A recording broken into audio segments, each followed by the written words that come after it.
बिस्मिल्लाहिर्रहमानिर्रहीम। अस्सलाम वालेकुम नाज़रीन, आप यूट्यूब चैनल देख रहे हैं। मैं इमरान खान हूँ। एक ऑडियो जो है वो बहुत ज़्यादा सर्कुलेट कर रही है सोशल मीडिया पे और क्लेम ये किया जा रहा है कि ये वो उन ऑफिसर्स में से एक ऑफ़िसर है जो रिटायर ऑफिसर्स थे और आर्मी चीफ़ की ब्रीफिंग में मौजूद थे।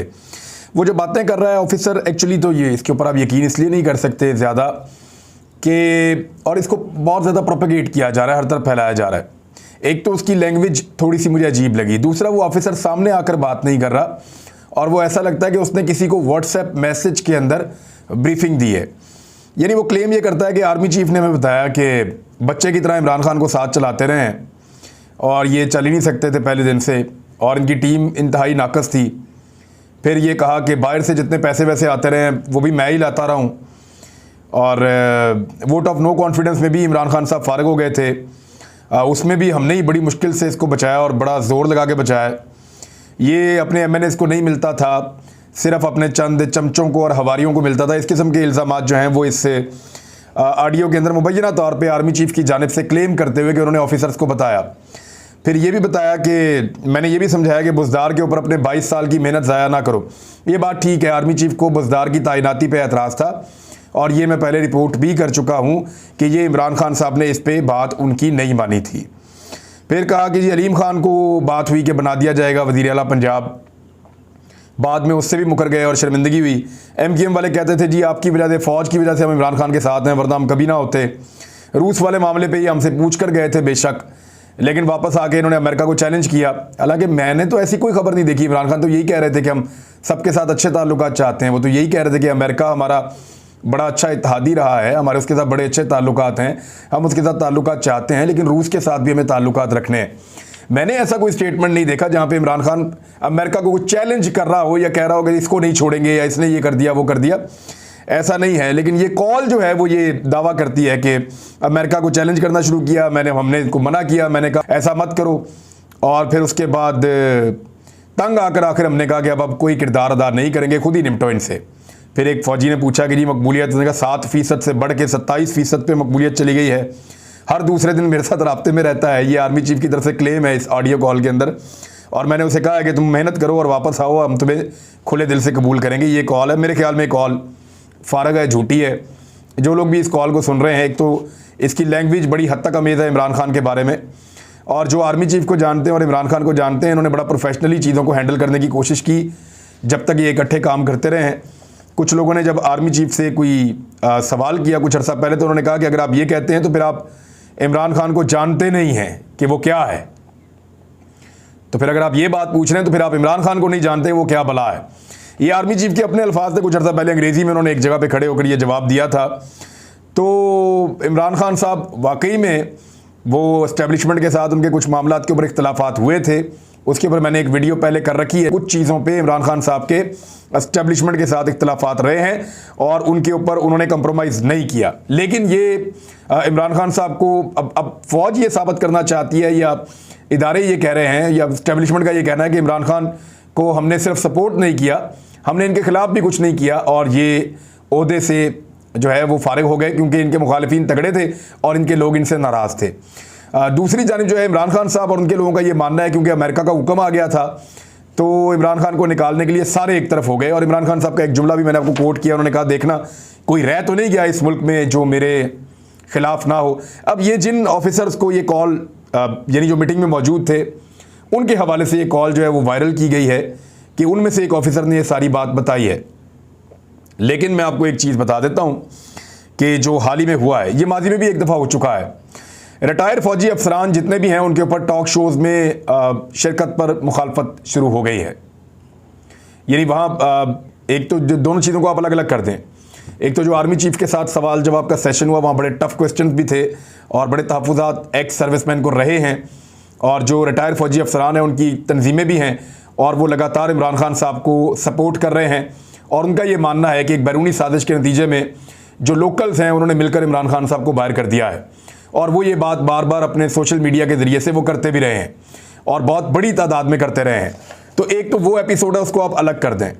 दूसरा ये है कि मौजूदा हुकूमत ने आने के बाद जो पहला तोहफ़ा दिया फ़ौजी अफसरान को, रिटायर फ़ौजी अफसरान को, वो उन्होंने ये दिया कि टॉक शोज़ में इनकी शिरकत के ऊपर ममानियत हो गई है। यानी एक सर्कुलेशन है जो इंटरनली चैनल में बताया गया है तमाम प्रोग्राम करने वालों को कि आपने फौजी अफसरान को टॉक शोज़ के अंदर नहीं बुलाना कि वो फ़ौज की नुमाइंदगी करें। ऐसा पहले भी हो चुका है, जब PMLN ने और पीपल्स पार्टी ने बड़ा रोला डाला था कि रिटायर अफसर आते हैं और आके फ़ौज की नुमाइंदगी करते हैं, तो उस पर ये कहा गया था कि ये जो रिटायर ऑफिसर्स हैं ये अपनी इंडिविजुअल कैपेसिटी में अपनी ज़ाती राय तो दे सकते हैं, ज़ाती हैसियत में बात कर सकते हैं, लेकिन ये फ़ौज जैसे बड़े इदारे के तर्जुमान नहीं हो सकते और ये उनके बिहाफ के ऊपर बात नहीं कर सकते। ये बात बिल्कुल ठीक है, फ़ौज के अंदर डिफरेंट ओपिनियन के लोग हो सकते हैं, लेकिन फ़ौज एक ऑर्गेनाइज्ड इदारा है और वहाँ पे कोई भी उसकी नुमाइंदगी नहीं कर सकता जब तक कि वो ISPR का ऑफिशियल आदमी या उनका अपना ऑफिशियल स्टेटमेंट ना हो। लेकिन डिस्करेज किया गया है टॉक शोज़ को और TV चैनल्स को कि वो फ़ौजी अफसरान जो हैं उनके हवाले से मोहतात हो जाए। और दूसरा ये भी कहा गया है मुख्तलिफ TV प्रोग्राम करने वालों को कि आपने जब भी किसी रिटायर फ़ौजी को लेना है तो पहले आपने मुशावरत कर लेनी है हायर अथॉरिटीज़ से, क्योंकि उसकी अब वो अप्रूवल होगी तो फिर उसके बाद वो उसको आप ले सकेंगे। तो ये भी एक रिटायर फ़ौजियों के लिए मौजूदा हुकूमत का एक तोहफ़ा है, क्योंकि उन्होंने अब काबीना अपनी बना ली है और ताकत उनके पास है, वजारत इत्तलात उनके पास है, पैमरा उनके पास है, सारा निज़ाम उनके पास है, तो वो बहुत ताकतवर हैं। आर्मी चीफ की मुलाकात हुई शहबाज शरीफ साहब से। उन मनाज़र को देखने के बाद सोशल मीडिया पे बहुत सारे लोगों ने तनकीद की। देखें, आर्मी चीफ पे तो आप तनकीद कर नहीं सकते, वो तो इस मुल्क के आर्मी चीफ हैं और जो भी वज़ीर आज़म होगा उनको उसके साथ काम करना है। ये तो नहीं हो सकता कि कोई वज़ीर आज़म है तो वो उससे मिले ही ना या उससे बात ही ना करें। हाँ, आप इसको एक बदकिस्मती कह सकते हैं पाकिस्तान की, आप इसको पाकिस्तान की एक ऐसी बदकिस्मती कह सकते हैं, एक ऐसी तकलीफ दे हकीकत कह सकते हैं कि जहाँ एक आर्मी चीफ अपने फ़र्ज़ की अदायगी में मजबूर है एक ऐसे वज़ीर आज़म के सामने बैठने के लिए, या कड़वा घूंट करना पड़ रहा है पूरी कौम को कि एक एटमी ताकत, मुसलमान दुनिया की सबसे बड़ी फ़ौज, सबसे ताकतवर फ़ौज, दुनिया का 5वां बड़ा मुल्क, और उसका जो आर्मी चीफ है वो ऐसे वज़ीर आज़म के सामने बैठने पर मजबूर है। हालात उसको वहाँ पे ले आए हैं और जमहूरियत बाद औक़ात आपको तोहफ़े देती है। उनमें से एक तोहफ़ा है कि एक ऐसे वज़ीर आज़म के सामने वो बैठे हैं जो मनी लॉन्ड्रिंग के केसेस का सामना कर रहा है, पूरे दुनिया के अंदर पाकिस्तान की जग हसाई का बायस है। उसके ऊपर दुनिया भर के अखबारात ने जैसी जैसी कहानियाँ लिखी हैं और जैसी जैसी मनी लॉन्ड्रिंग की स्टोरीज़ उनके बारे में दी गई हैं, उसका जवाब ये बंदा आज तक नहीं दे सका। मनी लॉन्ड्रिंग के केसेस चल रहे हैं, करप्शन के केसेस चल रहे हैं, दुनिया भर में जंग हसाई है, उसके बावजूद ये एक इम्पोर्टेड वज़ीर आज़म जो इस वक्त केसेस का सामना करते हुए ज़मानत पर बाहर है और इसको ये भी नहीं पता कि जो पैसा इसके अकाउंटों में या इसकी फैमिली के अकाउंटों में आया वो पैसा कहाँ से आया। तो उस वज़ीर आज़म के सामने जो है वो आर्मी चीफ को बैठ कर ड्यूटी करनी पड़े या अपना फ़र्ज़ निभाना पड़े, ये बाद औक़ात मुश्किल होता है देखने में भी, लेकिन यही पाकिस्तान की हकीकत है। अब तो कैबिनेट भी एक ऐसी बन गई है। वो कैबिनेट के बारे में मैं आपको बताता हूँ, काबीना के जो पहले अरकान ने हलफ लिया उनकी ज़रा तारीफ़ आप देखें तो आपके रोंगटे खड़े हो जाएंगे, और जो लोग मज़ीद आ रहे हैं उनको सुनने के बाद आप मज़ीद आपके रोंगटे खड़े हो जाएंगे। बहरहाल एक ऐसा वज़ीर आज़म हमारे पास है जो पाकिस्तान का चीफ एग्जीक्यूटिव है और पाकिस्तान के इदारों को कंट्रोल कर रहा है और अहम तरीन मुलाकातें कर रहा है, जिसके ऊपर मनी लॉन्ड्रिंग के संगीन इल्ज़ामात हैं, जो बहुत सारे इल्ज़ामात का जवाब आज तक नहीं दे सका, जो ज़मानत के ऊपर बाहर है, जिसका भाई जो पहले वज़ीर आज़म रह चुका है वो मफरूर है और उसके ऊपर संगीन इल्ज़ामात साबित हो चुके हैं और वो जेल काट रहा था, वहाँ से निकाल कर उसको 50 रुपये के स्टाम्प के ऊपर पाकिस्तान से बाहर भिजवाया गया है। तो अब यही जमहूरियत की खूबसूरती है और यही जमहूरियत का हुस्न है। कौम को चाहिए या तो इसको बर्दाश्त करे या इसके खिलाफ आवाज़ उठाए। देखिए, अगर उनको बुरा लगता है कि उनका आर्मी चीफ एक मुलजिम के सामने बैठकर रिपोर्ट करे या उनके सामने बैठकर अहकामात ले, तो फिर उनको खुद कोशिश करनी चाहिए और मुलजिम को हटाकर किसी बेहतर आदमी को वज़ीर आज़म लेकर आना चाहिए। मैं इमरान खान की बात नहीं कर रहा, जिसको मर्जी लेकर आए, लेकिन एक बेहतर आदमी को, एक ईमानदार आदमी को लाने के लिए कौम मदद कर सकती है और कौम कोशिश कर सकती है। एक ऐसे आदमी को हटाने के लिए भी कौम मदद कर सकती है और कौम कोशिश कर सकती है। अगर आपको कुछ बुरा लगता है तो उस पर रोने की बजाय उसको बदलने की कोशिश कीजिए।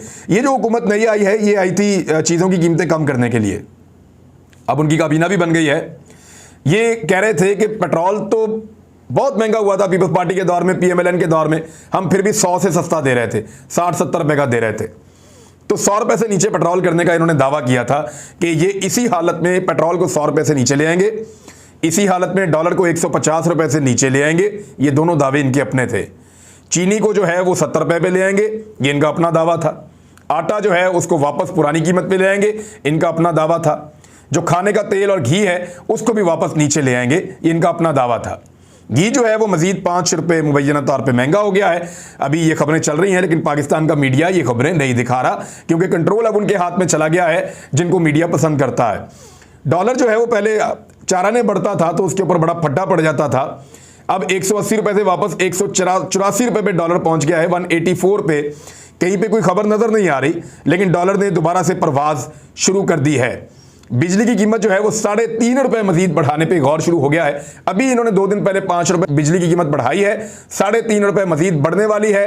तो आपके लिए एक और खुशखबरी ये है, पेट्रोल और डीजल की कीमतें अब बढ़ेंगी, क्योंकि काबीना बन गई है। शहबाज शरीफ साहब इतना बड़ा वजन और इतना बड़ा बोझ अकेले नहीं उठाना चाहते थे, लिहाजा उस बोझ को अब डिवाइड किया जाएगा और पेट्रोल की और घी की कीमतें बढ़ाने की तैयारी भी हो गई है। अमेरिका ने अच्छे बयान देना शुरू कर दिए नई हुकूमत आने के बाद। इसमें इख्तलाफी जो मामलात हैं वो सारे अब ख़त्म हो गए हैं, और उन्होंने कहा कि अमेरिका पाकिस्तान की नई हुकूमत के साथ काम करने के लिए मुंतज़िर है, इंतज़ार कर रहा है। इतनी एक्साइटमेंट है अमेरिका में, और 75 साल से अहम ताल्लुकात हैं। पाकिस्तान अहम शराकतदार के तौर पे हम उसको देखते हैं। ये वो अमेरिका है जो थोड़े दिन पहले कह रहा था कि इसको निकालो तो गलतियाँ माफ़, और अगर इमरान खान को ना निकाला तो फिर आप तैयार रहें नताइज भुगतने के लिए। वही अमेरिका कह रहा है हम तो आपके साथ काम करने के लिए तैयार हैं, मुंतज़िर हैं। तो ऑपरेशन रजीम चेंज मुकम्मल होने के बाद अब अमेरिका पाकिस्तान के बारे में बहुत अच्छे स्टेटमेंट दे रहा है। अल्लाह करे कि पाकिस्तान के पूरी दुनिया के साथ अच्छे ताल्लुकात रहें। दूसरी जानिब पाकिस्तान ने पहला ड्रोन हमला किया है अपनी तारीख का किसी और सरजमीन के ऊपर, और ये ड्रोन हमला अफगानिस्तान में हुआ है। खबर ये बता रही है कि पाकिस्तानी ड्रोन्स की पहली बार अफगानिस्तान में कार्रवाई, तहरीक तालिबान मराकज़ को निशाना बनाया गया है। पाकिस्तानी तैयार करदा ड्रोन तैयारों ने तारीख में पहली बार किसी गैर मुल्की सरजमीन पर कार्रवाई करते हुए अपना हदफ कामयाबी से हासिल कर लिया है। और अफगान सूबा खोस्त और कुनड़ में तहरीक तालिबान के मराकज़ पर जेट तैयारों ने अटैक नहीं किया था। जो बात कर रहा था वो मोहसिन दावड़, वो बात गलत थी। ये अटैक पाकिस्तानी ड्रोन ने किया था, और ड्रोन का मिसाइल हमला हुआ था, और उसमें पाकिस्तान ने कामयाबी हासिल की है। ये जो मेजर हारिस को पिछले दिनों मारा है वहाँ पे, ख्वाजा साद रफ़ीक के भाई के, जो भाई तो नहीं थे उनके, वो हाफिज़ नुमान जो था उनके गार्ड थे। तो हाफिज़ नुमान के जो गार्डों ने तशद्दुद किया है मेजर हारिस पे, ये भी ड्रोन चलाने का एक्सपर्ट है, बड़ा शानदार आदमी, इस काम को बड़ा अच्छा जानता है, क्योंकि मैं ज़ाती तौर पे जानता हूँ तो मुझे पता है। बहरहाल जो भी हुआ, अब इसमें तहरीक तालिबान पाकिस्तान का जो ग्रुप है उसके ऊपर अटैक किया गया है, और पाकिस्तानी जो सोर्सेज हैं वो ये बता रहे हैं कि वहाँ पे काफ़ी नुकसान हुआ है।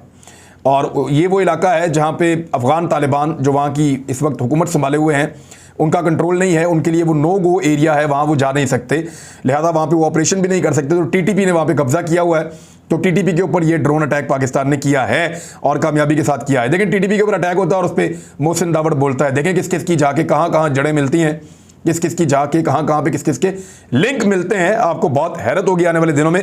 अभी तो फौज के ऊपर कीचड़ उछालने का सिलसिला शुरू हुआ है। उम्मीद करते हैं कि जब आर्मी चीफ ने शहबाज शरीफ साहब से मुलाकात की होगी, तो क्योंकि पाकिस्तान तहरीक इंसाफ तो वहाँ पे है नहीं, तो ये तहफ़्फ़ुज़ात तो ज़रूर उन तक पहुँचेंगे फ़ौज की जानिब से कि जनाब असम्बली में खड़े होकर फ़ौज की तौहीन तो ना करें, फ़ौज के साथ जो है वो इस तरह तो ना करवाइए। तहफ़्फ़ुज़ात वैसे जाने चाहिए इस हुकूमत तक, जाएँ या ना जाएँ एक अलग बात है, लेकिन ये इंतहाई अफसोसनाक चीज़ है। बिलावल भुट्टो ज़रदारी नवाज शरीफ से मिलने के लिए रवाना हो गए हैं बरतानिया, क्योंकि कुछ मामला तय नहीं हो रहे। पीपल्स पार्टी ने कहा है कि जी गवर्नर भी पंजाब का हमें दे दें, सिंध का गवर्नर भी हमें दे दें, सदर मुमलिकत का ओहदा भी हमें दे दें, और चेयरमैन सेनेट का ओहदा भी हमें दे दें। तो ये इतना सारा कुछ उन्होंने मांग लिया है। तो शहबाज शरीफ साहब ने तो हाथ खड़े कर दिए हैं। अब बिलावल जा रहे हैं नवाज शरीफ साहब से बात करने के लिए कि चीज़ें देते हो या नहीं देते।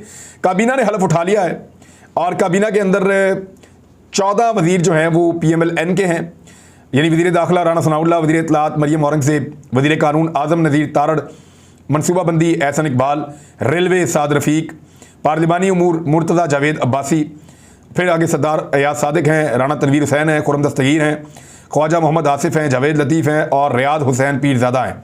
ये नहीं वफाकी वज़रा हैं PMLN के। और पीपल्स पार्टी के जो वफाकी वज़रा हैं उन पर आप आ जाएँ। बिलावल भुट्टो ज़रदारी बरतानिया चले गए हैं, वापस आएंगे तो वज़ीर ख़ारजा बन जाएंगे। आबी वसाइल के वज़ीर खुर्शीद शाह हैं, और तजारत के नवीद कमर हैं, मौसमियाती तब्दीली शेरी रहमान हैं, और सनत के वज़ीर हैं सैयद मुर्तज़ा महमूद हैं, और कौमी सेहत के अब्दुल कादिर पटेल हैं, निजकारी के आबिद हुसैन भायो, बेनज़ीर इनकम सपोर्ट प्रोग्राम शादिया मरी को मिल गया, समंदर पार पाकिस्तानी साजिद तूरी को मिल गया, बैन सवाई राब्ता जो है वो एहसान मज़ारी को मिल गया, कमरुज़्ज़मान कायरा को अमूर कश्मीर की जिम्मेदारी दी गई है, ये मुशीर होंगे और एडवाइज़र, और वज़ीर मुमलिकत बराए खारजा हिना रब्बानी खर होंगी। वफाकी वज़रा में जमीयत उलमा इस्लाम जो है मवासलात, ये जो मुराद सईद वाली जो वजारत थी असद महमूद ने ले ली है, मजहबी उमूर अब्दुल शकूर ने ले ली है, सैफरान मोहम्मद तलहा महमूद ने ली है, हाउसिंग एंड वर्क्स जो है अब्दुल वासे ने ली है, और वफाकी वज़रा में MQM का जो हिस्सा है वो IT सैयद अमीनुल हक के पास है, और फैसल सब्जवारी साहब को गालिबन पोर्ट एंड शिपिंग की वजारत मिल जाएगी, अभी तक कंफर्म नहीं हुआ। और बलूचिस्तान अवामी पार्टी में एक वज़ीर मिला है, वजारत दफ़ाई पैदावार असरार तरीन उनको बनाया गया है, और वफाकी वज़रा में जमहूरी वतन पार्टी यानी शाहज़ैन बुगटी को बनाया गया है इंसदाद मंशियात का वज़ीर, और काफ लीग के जो तारिक बशीर चीमा साहब हैं वो फूड सिक्योरिटी के मिनिस्टर बन गए हैं, और वज़राए मुमलिकत में आयशा गौस पाशा, अब्दुलरहमान कांजू, हिना रब्बानी खर और मुस्तफ़ा नवाज खोखर ये वज़राए मुमलिकत हैं, जबकि मुशीर 3 रखे गए हैं। इंजीनियर अमीर मुकाम को अपना मुशीर रखा शहबाज शरीफ ने, कमरुज़्ज़मान कायरा को मुशीर रखा, और ओन चौधरी जो 3 ग्रुप के हैं वो भी शहबाज शरीफ के वज़ीर होंगे। तो ये जी नई कैबिनेट के बारे में मज़े की बात आपको बताऊं, ये आधी से ज़्यादा कैबिनेट जो है वो ज़मानतों पे करप्शन के इल्ज़ाम और मुख्तलिफ केसेस इनके ऊपर चल रहे हैं। तो इस तरह की काबीना जो है वो तैयार की गई है, और इस काबीना का मज़ीद पोस्टमार्टम करेंगे आने वाली वीडियोज़ में। अब तक के लिए इतने, अपना ख्याल रखिएगा, अपने इस चैनल का भी। अल्लाह हाफ़िज़।